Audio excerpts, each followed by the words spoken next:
내 영혼 거룩한 그대를 향하여 내 마음 완전한 하나님 향하여 이곳에서 바로 이 시간 하나님을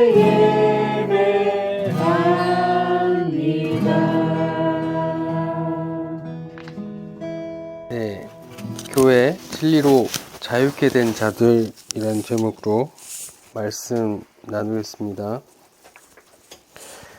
우리는 지난주에 교회 진리를 아는 자들이라는 제목으로 말씀을 나눴어요.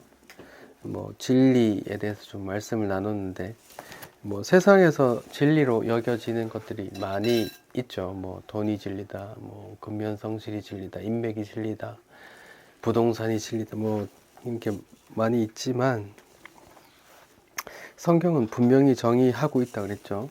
하나님의 말씀이 진리다. 하나님의 말씀이 육신이 되어 오신 분이 예수님이다. 고로 예수님이 진리다라고 기록하고 있습니다.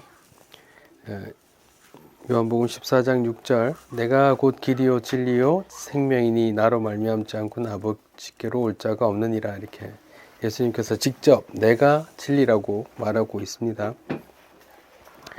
지난주에 기억나세요? 빌라도라는 사람, 로마 총독이 예수님을 신문하면서 진리가 무엇이냐라고 비꼬면서 말했죠. 진리가 무엇인지 궁금해서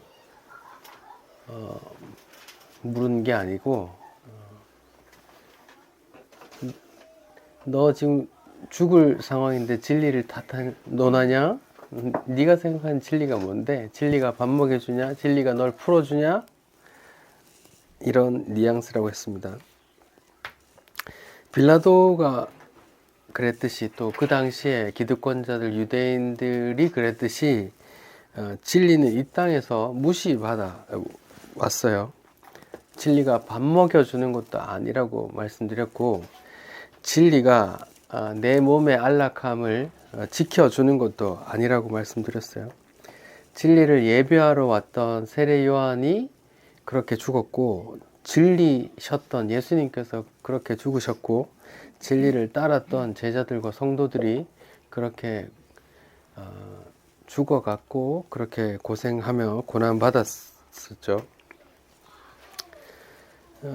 우리도 예수를 하나님의 말씀으로 진리로 믿고 따른다면은 우리 역시도 그렇게 될 것이다 라고 말씀도 드렸어요.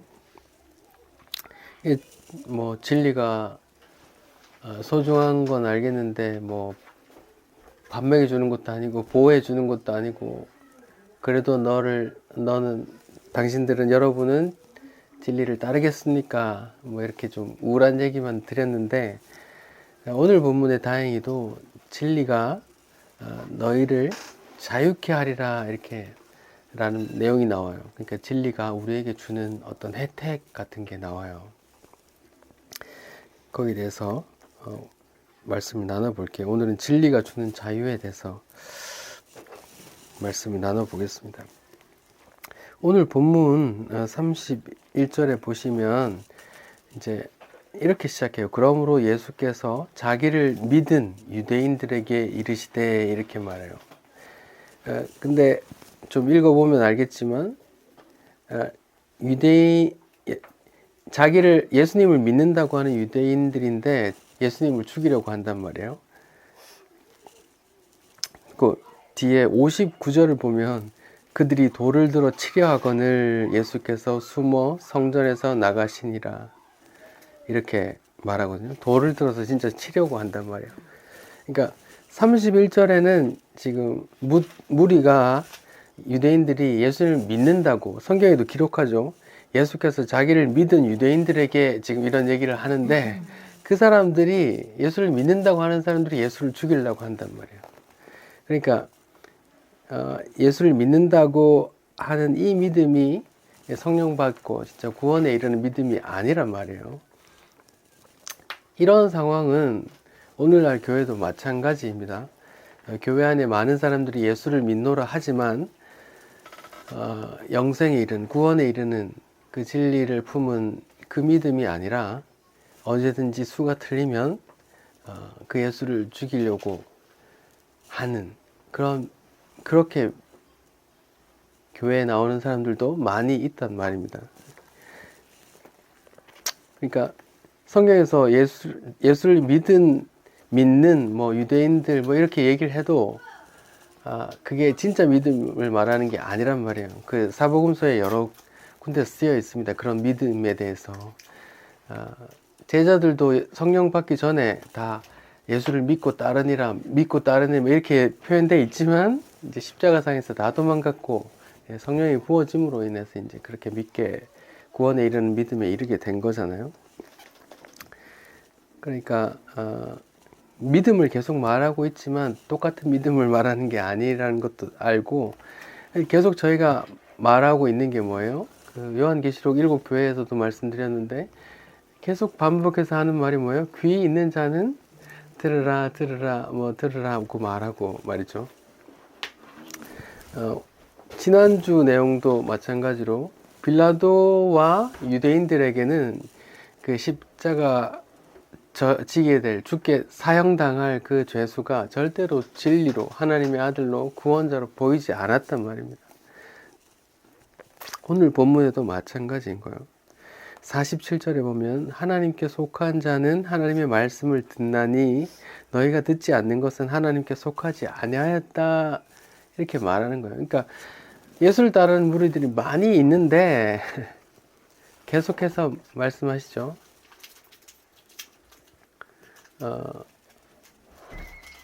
예수를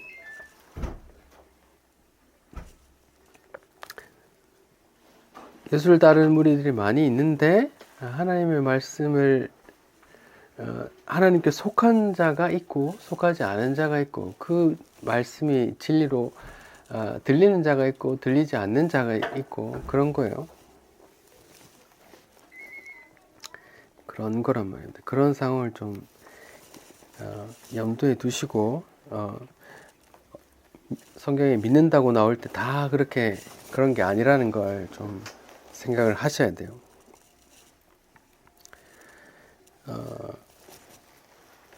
보세요.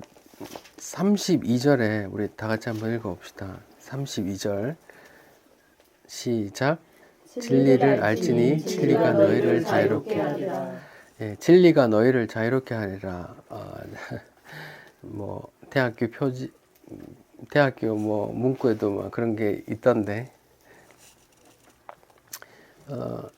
보세요. 진리가 너희를 자유롭게 해요.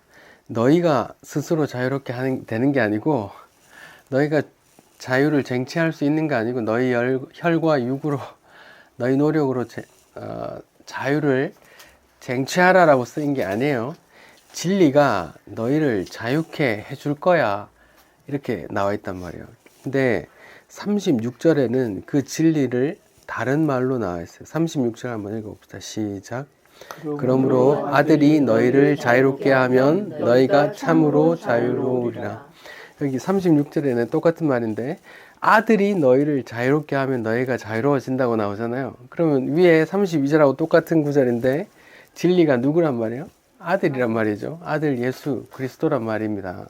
그러니까 저희가 지난주에 얘기했던 진리가 누구냐 무엇이냐 그 말씀과 계속 일치되는 말씀이죠. 진리가 뭐냐? 진리가 누구냐? 32절에는 요한복음 8장 32절에는 진리가 너를 자유케 할 거라고 하고 36절에는 아들이 너를 자유롭게 한단 말이에요. 그러니까 진리와 아들이 같단 말입니다.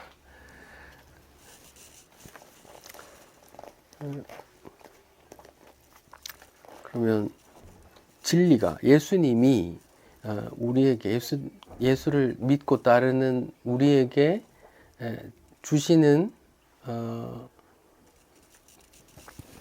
그 자유가 뭔가 이런 걸 생각을 해봐야 되는데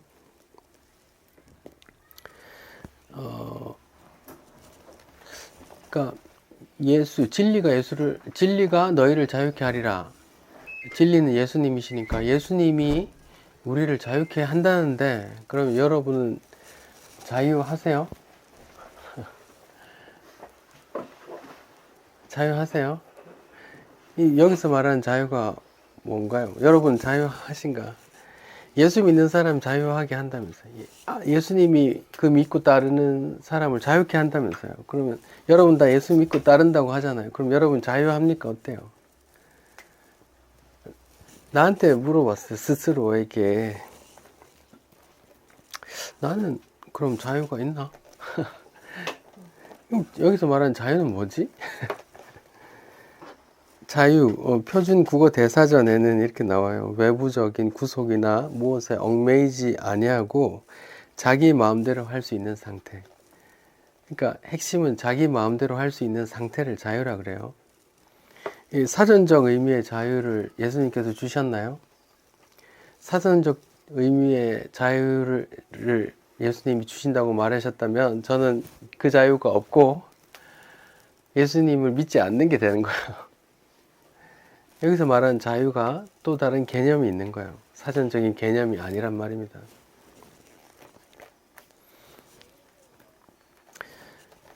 생각해 보세요. 저는 진리로 자유케 된 사람이 아니에요. 사전적인 개념에 의하면 무엇에 얽매이지 않고 자기 마음대로 할 수 있는 상태가 자유라면은 예수님이 그 자유를 우리에게 준다고 하면은 나는 그 자유를 받은 적이 없어. 행동 제약이 많아. 돈도 걸리고 건강도 걸리고 뭐 상황도 걸리고 시간도 걸리고 뭐 제약이 많단 말입니다. 자유롭게 있을 상황이 안 돼. 과연 세상에 몇 명이나 무엇에 얽매이지 않고 자유롭게 할 수 있는 상태가 될까요? 아무리 자유로운 사람이라도 내가 누구 죽이고 싶다고 죽였으면 감옥에 이렇게 이렇게 자유 구속 당하겠죠. 이게 그런 자유를 주신다고 말하는 게 아니란 말입니다.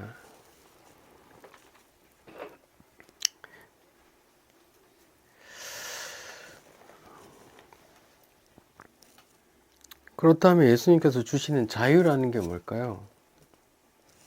예수 믿는 사람은 자유케 된답니다. 예수님께서 자유를 주신대요. 너희를 자유케 한대요.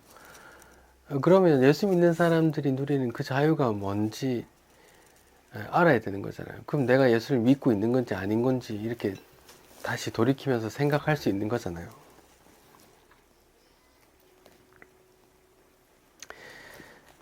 (34절에) 힌트가 나오는데요. 34절 한번 읽어봅시다. 시작. 예수께서 대답하시되 진실로 진실로 너희에게 이르노니 죄를 범하는 자마다 죄의 종이라. 예, 여기 보시면 우리는 자유롭게 한다는 게 무슨 말이냐? 우리는 종이 된 적이 없는데 이제 사람들이 반문하니까 이제 예수님이 하는 말이 죄를 짓는 자마다 죄의 종이야 이렇게 말하는 거예요. 그러면 예수님께 주시는 그 자유가 뭐하고 관계된 거예요? 네, 죄하고 관계됐단 말이에요. 예수님께서 예수 믿는 사람들에게 주는 그 자유는 죄와 관련된 자유란 말입니다.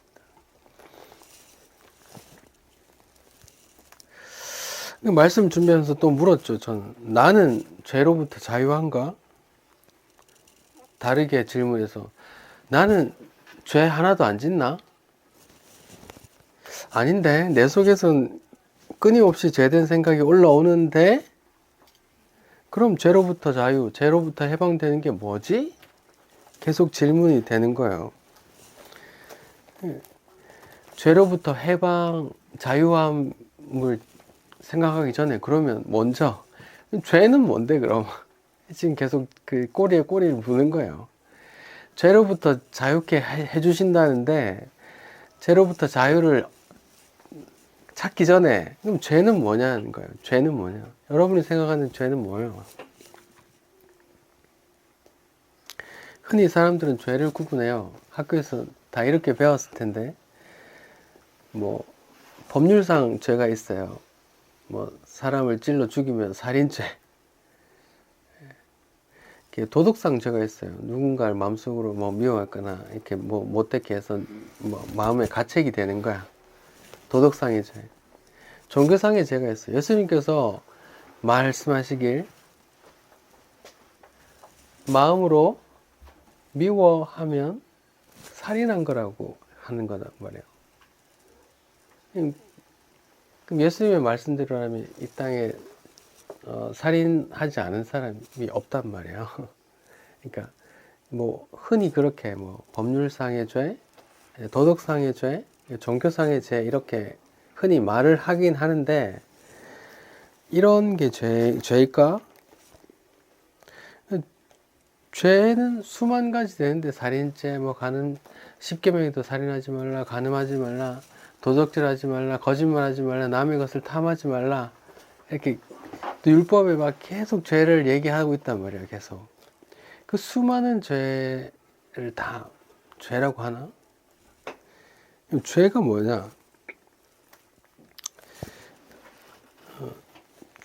성경에서 말하는 죄를 좀 다르게 이해할 필요가 있어요. 우리가 생각하는 그 죄, 살인죄, 간음죄, 거짓말하는 죄, 도적질하는 죄, 이런 죄는 죄의 목록이에요. 죄의 유형, 죄라는 본질에서 나온 어떤 현상들이에요. 그러니까 수만 가지가 돼요. 근데 그 수만 가지 유형을 나오게 만드는 어떤 그 죄의 본질, 몸뚱아리가 뭐냐, 이걸 찾아야 되거든요. 예를 들면 독감에 걸리면 어떤 증상들이 나타나죠? 열나고 뭐 기침, 가래, 뭐 그런 게 나오잖아요. 독감에 그런 여러 가지 증상들이 있듯이 독감이라는 게 있기 때문에 이런 여러 증상이 나타나는 것처럼 죄라는 어떤 몸통의 개념이 있어야 죄의 유형들이 나온단 말이에요. 감기의 증상처럼. 그러면 죄의 그 몸통 되는 그 기준이 뭔데? 뭘까요? 뭘 죄로 말할까요, 성경은? 예수님을 믿지 않는. 그거 어떻게 알아요? 어디에 뭐 근거가 있어요?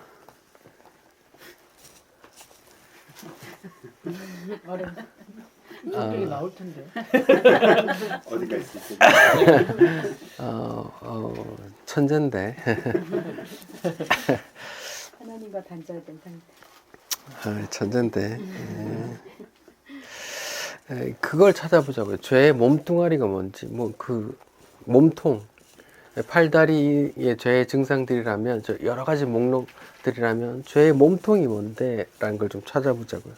제 몸통에 대해서 창세기 3장에 이제 소개하고 있잖아요. 인류가 처음 시작한 그 죄, 선악과 사건이 나오잖아요. 선악과 사건을 좀 생각해 봅시다. 창세기 2장 17절에 하나님께서 말했어요.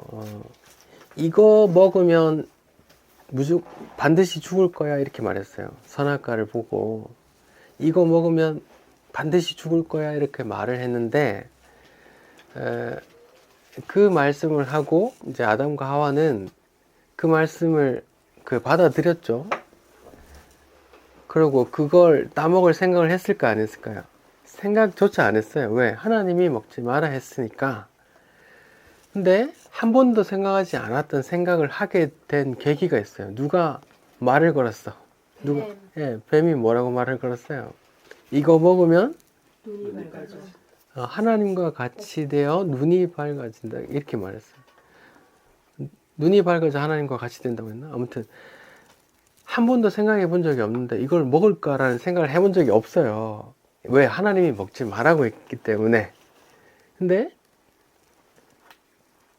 뱀이, 사단이 유혹을 하니까 이제 생각하는 거예요. 이거 먹을까? 먹으면 어떻게 되지?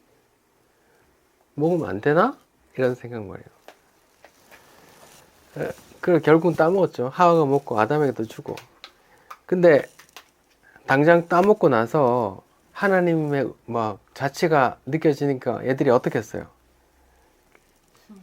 네, 맞아요. 숨었다고 나오거든요.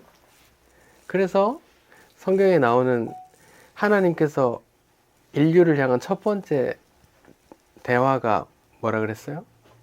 열어요. 맞아요. Where are you? 아담아, 네가 어디 있느냐? 이렇게 말했거든요. 전지전능한 하나님께서 아담과 하와가 어디에 있는지 몰라서 물은 게 아니에요. 원래 있었던, 당연히 거기 있어야 될 자리, 기대하고 있는 자리를 벗어나 있기 때문에 물은 거예요. 네가 왜 거기 있어? 너 어디 있어? 이런 말이거든요.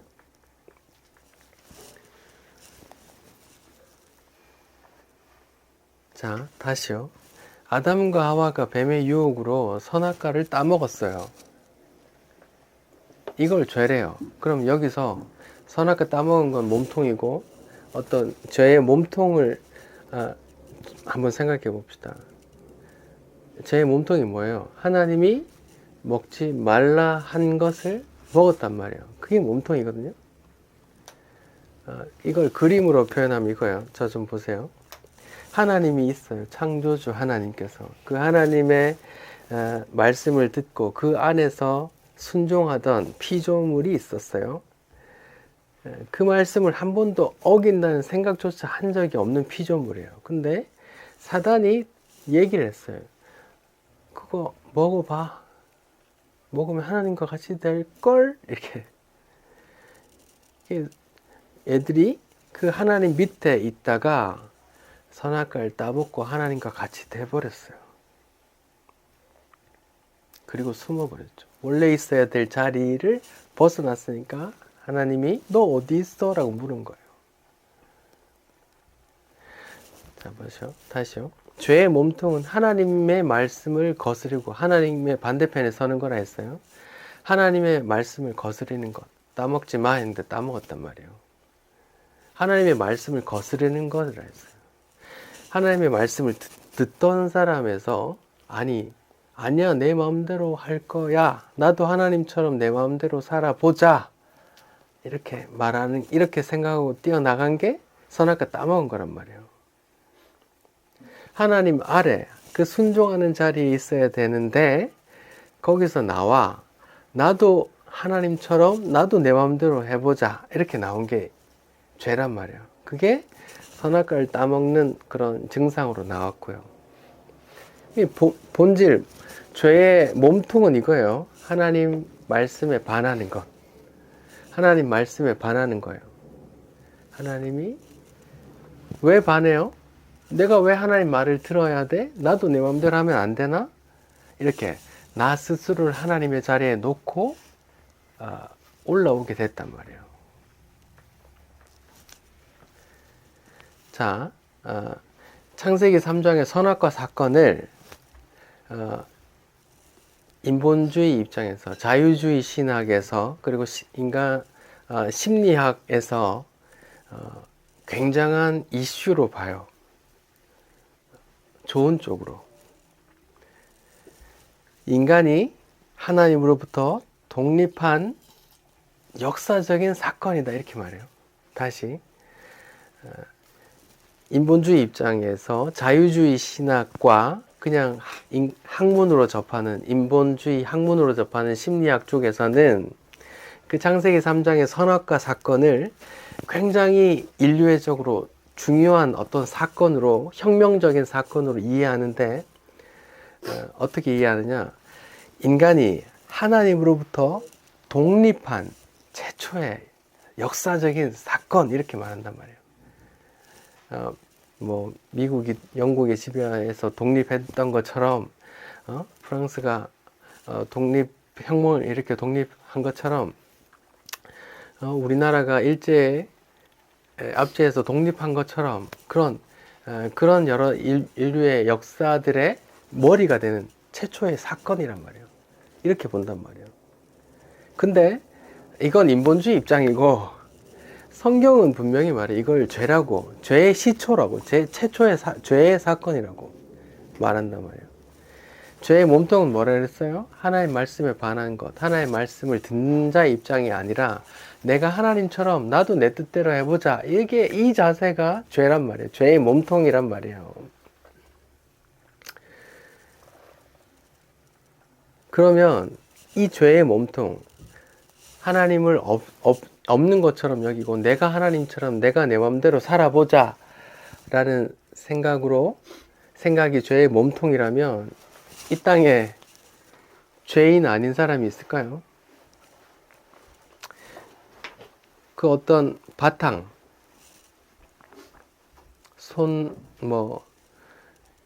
살인죄, 간음죄, 도적질, 거짓말 이런 죄의 증상들이 나타나지 않았다고 해도 그 죄의 몸통 뭐예요? 내가 하나님처럼 내 인생을 내 마음대로 내 뜻대로 살아볼 거야 라고 생각 안 하는 사람이 어디 있어요?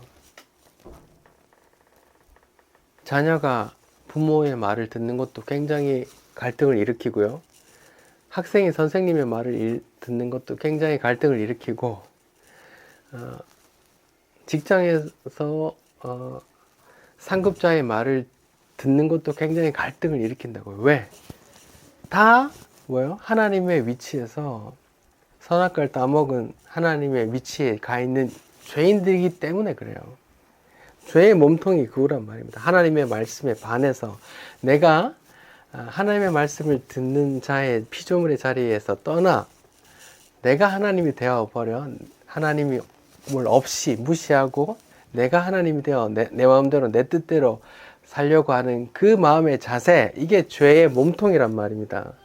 그 몸통을 갖고 여러 가지 죄의 수만 가지 증상들이 나타날 수 있다고요. 살인, 간음, 도적질 이런 죄들이 나타난다고요. 자, 그럼 죄의 해방에 대해서 이제 질문에 하기에 앞서서 죄라는 게 뭔가에 대해서 찾아봤어요. 죄의 몸통은 하나님의 말씀에 반한 거예요. 그걸 헬라어 단어로 말하면 하마르티아, 관역을 벗어났다 그래요. 사람의 마음이 하나님께 향해 있어야 하는데 하나님의 말씀에 향해 있어야 되고 그 말을 청종하고 그 말에 순종해야 되는데 그 마음이 그 말씀에서 벗어나서 내가 하나님이 되어 내 마음대로 할 거야 라고 그런 상태를 죄 하마르티아라고 한다고요.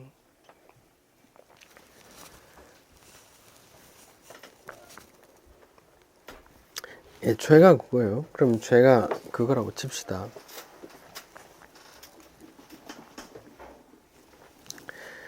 아까 그 봄이 엄마가 얘기했던 것처럼 죄가 예수 믿지 않는 거라고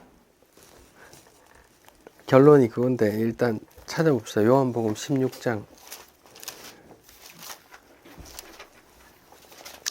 요한복음 16장이요. 7절부터 제가 읽어볼게요. 요한복음 16장 7절부터 읽어볼게요. 보혜사 성령에 가서 말씀하시는 거예요. 그러나 내가 너에게 실상을 말하노니 내가 떠나는 것이 너희에게 유익이라. 내가 떠나지 않으면 보혜사 성령님이요 보혜사가 너에게 오지 아니할 것이요 가면 내가 그를 너에게 보내리니 그가 와서 죄에 대해 의에 대해 심판에 대하여 세상을 책망하시리라.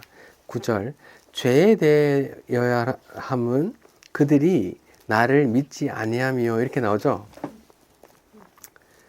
이 성경이 말하는 성령께서 오셔서 죄에 대해서 우리에게 깨닫게 해주시는데 그게 뭐예요? 그들이 나를 믿지 아니하는 것 이게 말이에요. 그러면 아까 정의했던 죄하고 부딪히는 거 아니야? 아까 죄의 몸통, 선악과 얘기하면서 죄의 몸통이 뭐라고 그랬어? 하나님의 말씀을 듣는 입장에서 떠나 내가 내 마음대로 살려고 하는 자세가 죄의 몸통이라며 하나님의 말씀에 반하는 게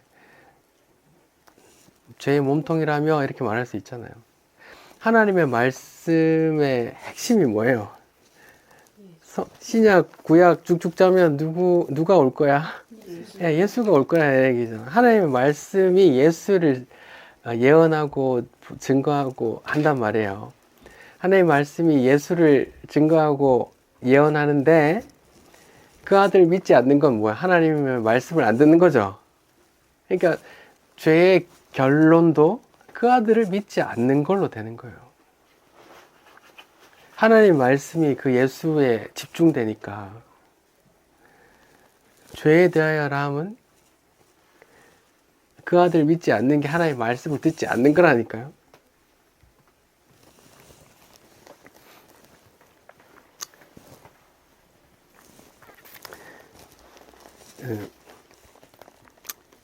호세아서 한번 찾아볼까요? 호세아서 다니엘서 뒤에 있습니다. 호세아서 6장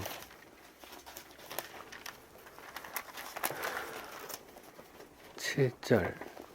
우리 힘들어 하시는 봄이 엄마가 한번 읽어볼래요? 호세아서 6장 7절. 그들은 아담처럼 언약을 어기고 거기에서 나를 반역하였느니라. 아까 제가 뭐라고 그랬어요? 죄의 몸통을 어떻게 대적했어요? 하나님의 말씀을 거스르는 거, 반역하는 거, 독립하는 거라고 그랬어요. 근데 지금 호세아서에 이스라엘이, 패역한 이스라엘을 어떻게 표현하냐면 아담을 빗대서 지금 표현한단 말이에요. 이스라엘, 그들은 아담처럼, 아담이 뭘 했는데 언약을 어기고, 언약, 말씀, 약속, 하나님의 말씀을 어기고 거기서 나를 뭐 했다고요? 반역했다는 거예요. 그런 상태가 죄의 본질이란 말입니다. 하나님의 말씀에 반하는 것, 하나님께 반하는 것. 그 말씀은 무엇에 집중된다? 예수에 집중되기 때문에 예수를 안 믿는 게 하나님의 말씀에 반역하는 거고, 예수가 하나님의 아들이 아니라고 하면 또 거짓말쟁이라고 하는 거고, 그걸 뭐 그렇게 하는 거란 말이에요. 그러니까 죄의 핵심은 하나님의 말씀을 반하는 것, 반역하는 것. 하나님의 말씀의 핵심이 예수를 향하고 있기 때문에 예수를 믿지 않는 것, 이건 말이에요.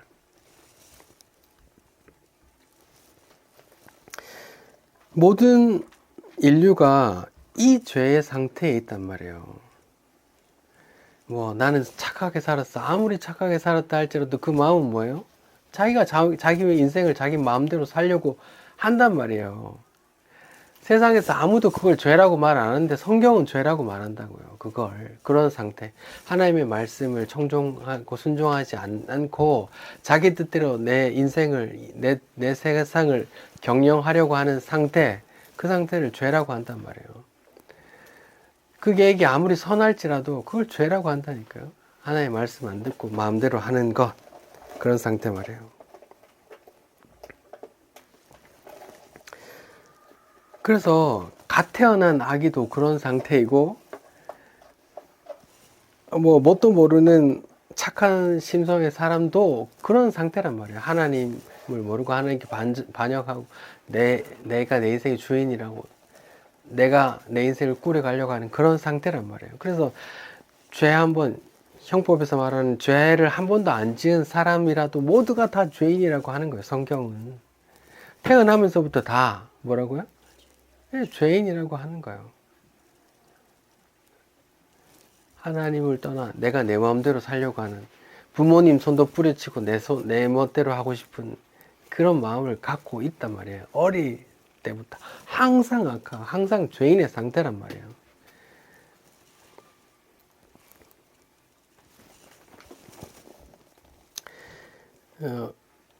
이런 게 죄의 상태란 말이에요. 죄의 개념이란 말이에요.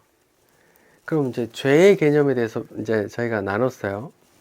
예수님께서 진리인데 진리가 너희를 자유케 한대요. 근데 그 자유는 죄하고 관계되어 있다고 말씀드렸죠.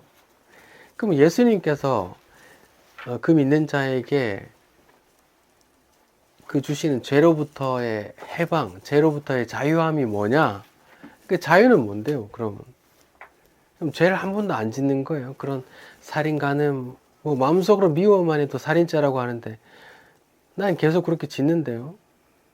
그 자유가 아니란 말입니다. 내 마음대로 다 하고 싶은 거? 아니요, 그걸 오히려 죄라고 한다니까요. 그럼 진리가 오히려 죄를 향하게 만드는 건 아니잖아요. 그럼 여기서 말하는 자유가 그 사전적인 개념의 자유가 아니란 말입니다. 사람들이 오해할 수 있죠. 아, 진리를 알면 자유롭게 됐어. 내 멋대로 할 수 있어. 이게 성경을 모르고 오히려 정반대로 간단 말입니다. 죄의 몸통이 뭐라고요? 하나님께 반해서 내 뜻대로, 내가 하나님이 되어 내 마음대로 살려고 하는 게 죄의 몸통이란 말입니다. 그걸 죄라고 하고 죄의 삭은 사망이라고 한단 말이에요. 그 사망의 상태란 말입니다. 근데 그 진리가 죄로부터 자유케 한다는데 오히려 그 자유로운 그 지멋대로 하는 상태로 더 던져 놓는다는 건 말이 안 된다고요. 그럼 성경에서 말하는 이 진리가 자유케 한다는 게 뭔가? 이걸 생각을 해봐야 되잖아요. 다른 성경에는 뭐라고 나와 있는지 봐야 된다고요. 여기서 자유케 하다라고 번역된 헬라어 단어는 엘유데로오로인데, 이게 뭐 자유케 하다, 해방하다, 로마서 8장 2절, 이는 예수 그리스도 안에 있는 생명의 성령의 법이 죄와 사망의 법에서 너를 해방하였음이라. 이게 같은 단어거든요. 자유케 하다, 해방시키다, 이런 뜻이에요. 로마서 6장 18절, 죄로부터 해방되어 의에게 종이 되었다, 이렇게 말해요. 로마서 6장 한번 찾아볼까요? 같이 한번 봅시다. 지금 진리가 자유케 한다는데 그 자유케 되는 게 뭔지 지금 찾아보는 거예요. 로마서 6장에는 진리가 너희를 자유케 하리라는 말이 다르게 나와 있는데,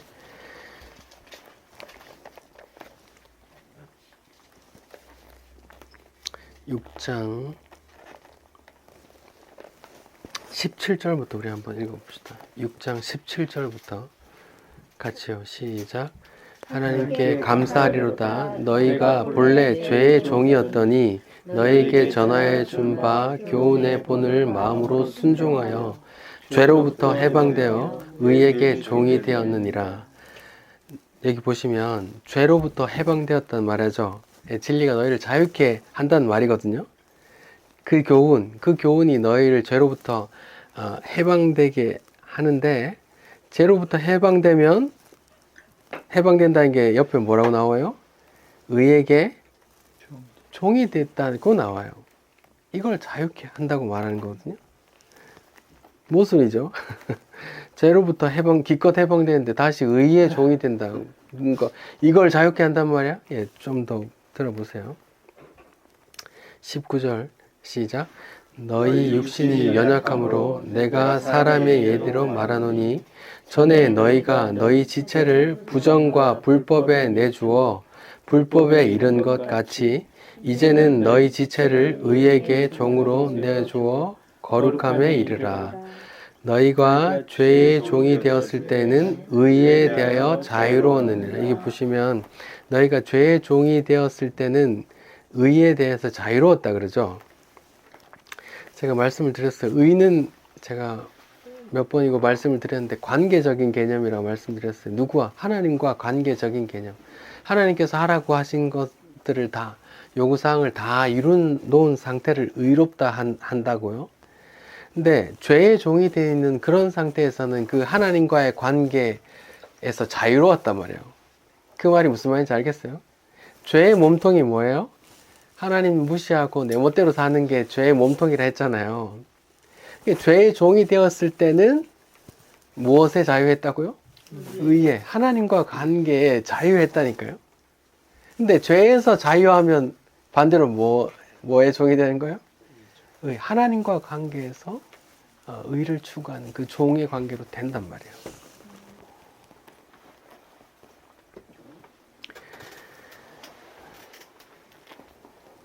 자, 21절. 너희가 그때에 무슨 열매를 얻었느냐? 이제는 너희가 그 일을 부끄러워 안 하니 이는 그 마지막의 사망이라. 죄의 삭은 사망이란 말이에요. 그렇게 네 멋대로 살고 있는 그 상태, 하나님을 무시하고 내 멋대로 살고 있는 그 죄의 상태의 끝이 뭐라고요? 사망, 심판이란 말입니다. 22절 같이 읽어. 시작. 그러나 이제는 너희가 죄로부터 해방되고 하나님께 종이 되어 거룩함에 이르는 열매를 맺었으니 그의 마지막은 영생이다. 네, 여기 보시면 또 말해요. 죄로부터 해방됐다. 그 똑같은 단어, 자유케 한다는 그 단어가 쓰였어요. 죄로부터 해방된다. 진리가 너를 자유케 한다는 말인데, 이게 무슨 말이에요? 뒤에 뭐? 하나님께 종이 되는다는 말이에요. 그러니까 요한복음 8장 32절에는 진리가 너희를 자유케 한다고 나와 있고, 36절에는 아들이 너희를 자유케 한다고 나오잖아요. 그러니까 예수 그리스도께서 그 믿는 자에게 자유함을 주시는데, 그 자유함은 뭐에 관계된 거예요? 죄에서의 자유함을 말하는 거예요. 근데 죄에서 자유한 게 뭔데? 라고 말하는데, 로마서 6장에서 설명해 주기를 18절, 죄로부터 해방되어, 자유케 된다는 똑같은 단어거든요. 죄로부터 해방되는 걸 되는데 뭐라 그래요? 의의 종이 된다 그런 거예요. 자, 보세요. 저를 좀 보세요. 제가 그림으로 다시 설명드릴게요. 아까 선악과 사건에서 그림상에 제가 이랬어요. 하나님이 위에 있고 그 말을 절대적으로 순종하는 피조물의 자리에 있던 상태, 이 상태가 하나님께서 보시기에 좋았더라는 상태였어요. 근데 그 상태에서 뱀의 유혹, 사단의 유혹으로 인해서 그 자리를 벗어나 난 독립할 거야. 왜 내가 하나님 말만 들어야 돼? 나도 내 마음대로 살 거야 하고 뛰쳐나왔단 말이에요. 이런 상태가 죄의 몸통이고 죄의 종이란 상태는, 그럼 이런 상태는 하나님과 원수된 관계이고 심판의 관계란, 사망의 결과가 따른단 말이에요. 죄의 삭은 사망이라. 그런데 그 아들이 그 심판을 대신 지시고 이 죄인을 다시 그 원래의 상태로 갖다 놓게 했단 말이에요. 그렇게 그 죄에서 자유케 되어 그 죄의 그 사망의 권세에 묶여 있었는데, 난 내 마음대로 하는데, 아니야 내 마음대로 하는데 라고 스스로 생각하지만 사실은 그게 그 뱀의 사단의 노예된 상태란 말이에요. 하나님 없어, 무시해, 인생은 네 거야, 네 마음대로, 한 번뿐인 인생 네 멋대로 원 없이 살다 가야지, 이렇게 생각하고 있는 상태를 죄의 종이 되는 상태란 말이에요. 사단의 종이 된 상태. 이 상태를 예수님께서 그 아들이 자유케 하는, 그 사슬을 끌어버리고 다시 원 상태로, 하나님 보시기에 좋았다라는 상태로 돌려놓는 이 상태를 하나님의 종, 의의 종, 혹은 죄에서 자유케 된 상태, 또 창세기 표현으로 하면 하나님 보시기에 좋았더라는 상태, 이렇게 되는 거예요. 이해가 가세요? 지금 식사하시고 굉장히 힘든데, 다시 한번 말씀드릴게요. 잘 들어보세요. 진리가 너희를 자유케 하리라는 말씀 구절을 지금 제가 찾아가고 있어요. 진리는 그 36절에 보니까 아들이 너희를 자유케 한다고 되어 있잖아요. 그러면 진리는 아들, 그 예수예요. 그럼 예수가 우리를 자유케 한다는데, 그 자유케 하는 게 뭐냐? 뒤에 보니까 죄하고 관계됐단 말이에요. 죄를 짓는 자마다 죄의 종이라 한단 말이에요. 그러면 죄에서 자유케 한다는 거네? 그럼 죄는 뭔데? 해서 아까 선악과 사건으로 왔단 말이에요. 죄가 뭐예요? 하나님 말을 듣는 상태에서, 아니 나 이제 하나님 말 안 듣고 나도 내 마음대로 할 거야 라고 뛰쳐나가서 하나님으로부터 독립한 상태, 이 상태를 죄의 종이라는 상태로 성경이 표현한단 말이에요. 인본주의에서는 이 상태를 뭐라고 그래요? 아닌데, 자유롭게 사는데 그게 좋은 거지, 그래 인간은 독립하고 자유를 추구하는 존재야, 이렇게 생각하는 상태고, 성경은 이 상태를 죄의 종이다, 죄의 권세 아래 있다, 이렇게 표현한다고요. 그래서 그 아들 예수께서 그 복음, 원시 복음대로 그 뱀의 머리를 박살을 내버리고 그 세간을 끌어서 또 자기 것으로 취한단 말이에요. 아브라함이 그 군대를 그 왕들을 쳐부수고 자기 그 노예로 있던 롯을 끄집어 내오잖아요. 이스라엘 역사에서 자꾸 하나님이 이스라엘을 자꾸 어디 종으로 보냈다가 다시 끄집고 나온단 말이에요. 그게 다 구원의 이 역사, 진리가 너희를 자유케 한다는 그 이야기를 하고 싶어 하시는 거예요. 하나님이 뭐 요셉을 통해서 이스라엘 자손들을 다 애굽으로 옮기시더니 몇백 년 지나니까 애굽의 종이 돼버렸어. 근데 하나님께서 10가지 기적으로 애굽에 종돼 있던 그 이스라엘을 하나님께서 하나님의 권세로 애굽 그 바로 왕을 박살내버리고 그 끄집고 나온단 말이에요. 두 번째 바벨론 이야기죠. 출 바벨론도 마찬가지예요. 하나님께서 그 왕을 구워 삶아 이렇게 빼내온단 말이에요. 그 이야기. 그 이야기가 신약에서는 이렇게 또 나와요. 마태복음 12장에 같이 읽어봅시다.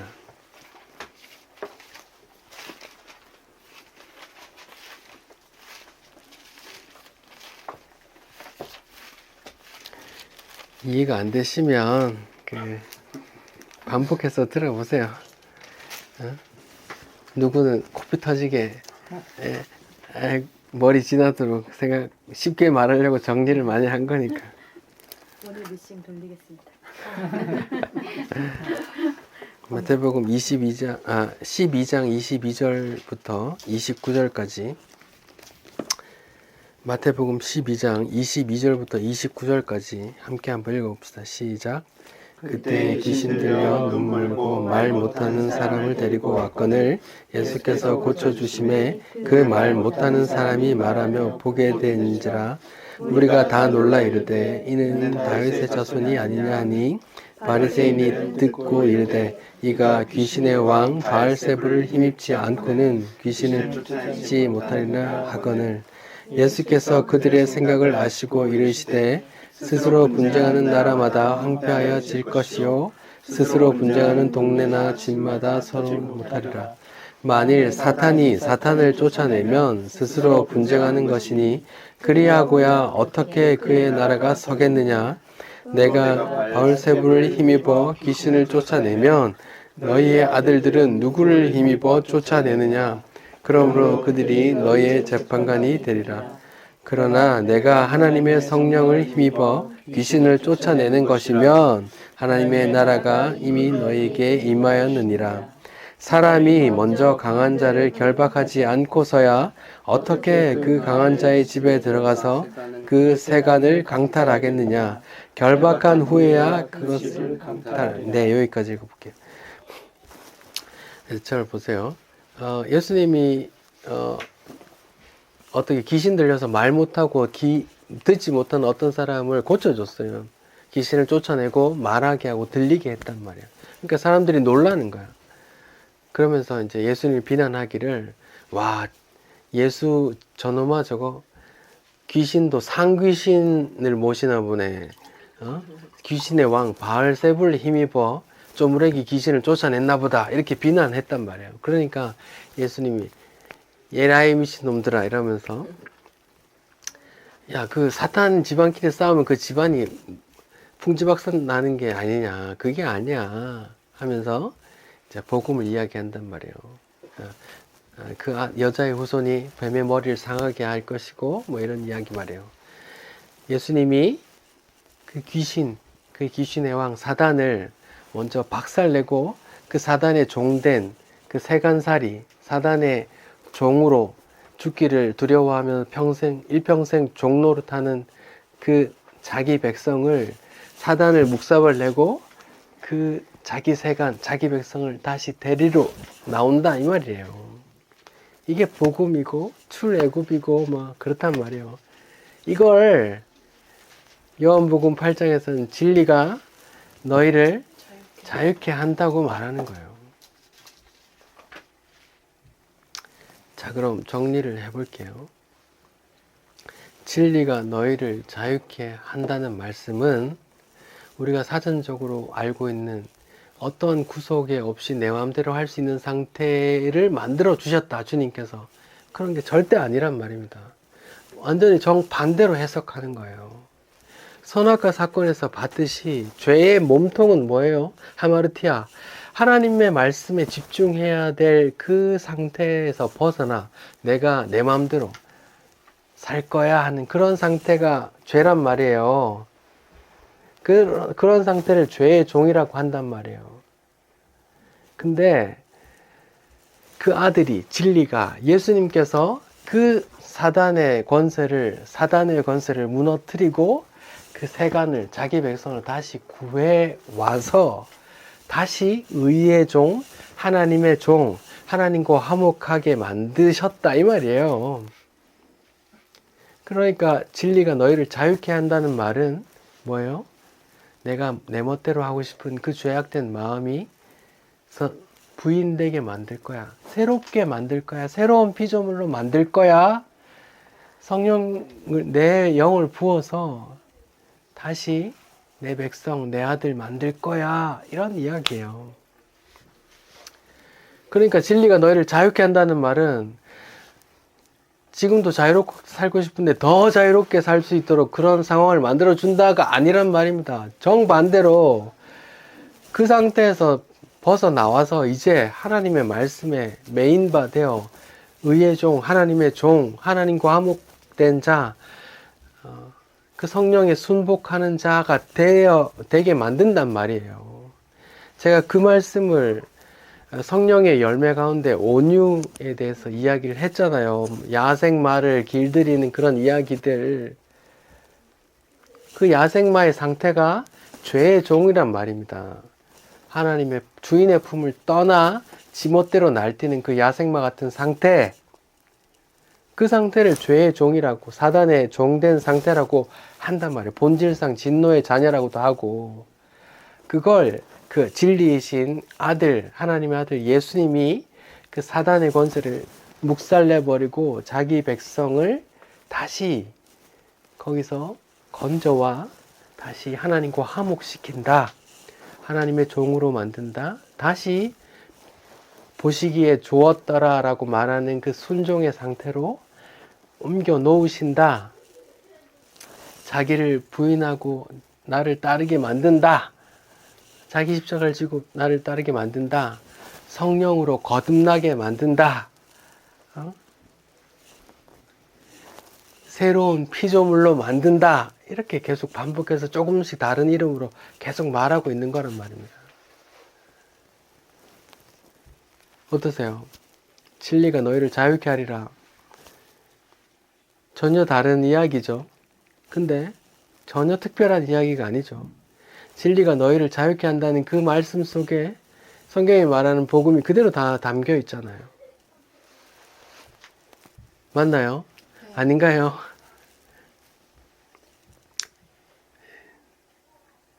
네. 반복해서 들어주십시오. 예. 혼자 벽 대고 이야기하는 것 같아요. 예. 다 듣고 있었어요. 예.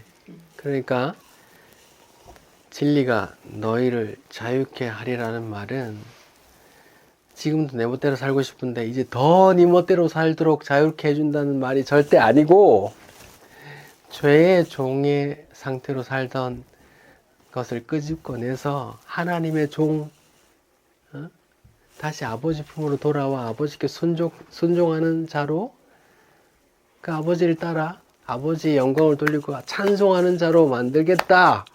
이런 하나님의 의지가 담겨 있다고요. 그걸 복음이라고 하잖아요. 예.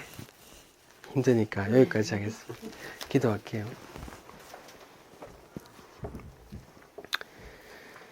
주님, 성령께서 오시면 죄에 대해서, 의에 대해서, 심판에 대해서 알려주신다 하셨습니다. 주님, 죄에 대해서라 함은 예수님을 믿지 않는 것이라고 말씀해 주셨죠. 하나님의 말씀을 듣지 않는 게 죄이고, 하나님의 말씀은 예수를 향하고 있기 때문에 그 예수를 믿지 않는 것이 죄, 곧 하나님의 말씀을 듣지 않는 상태라고 배웠습니다. 주님, 저희는 아직 야생마처럼 죄의 종이 되어 하나님이 없는 것처럼 내 뜻대로 내 마음대로 살고 싶습니다. 그 야생마 같은 우리를 주여 성령께서 온유함의 열매를 맺어 가시고 다시 의의 종으로 하나님의 종으로 만들어 주십시오.